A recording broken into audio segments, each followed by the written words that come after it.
ठाकरेंच्या इगतपुरीमधील विधानानंतर आता ठाकरे बंधूंच्या युतीचा सस्पेन्स वाढलेला आहे।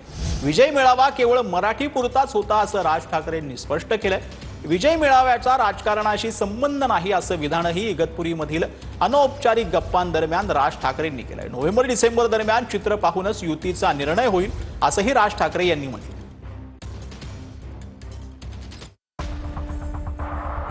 मराठीचा विजयी मेळावा केवळ मराठी पुरताच, त्याचा राजकारणाशी संबंध नाही असं राज ठाकरे म्हणाले। नोव्हेंबर डिसेंबरच्या दरम्यान चित्र पाहूनच युतीचा निर्णय घेतला जाईल असं राज ठाकरे म्हणाले।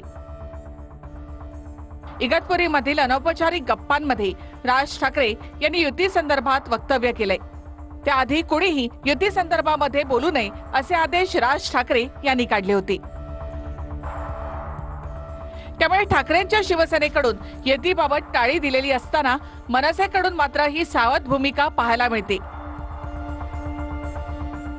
राज ठाकरे यांच्या वक्तव्यानंतर ठाकरे बंधूंच्या युतीचा सस्पेन्स वाढवण्यात आलाय।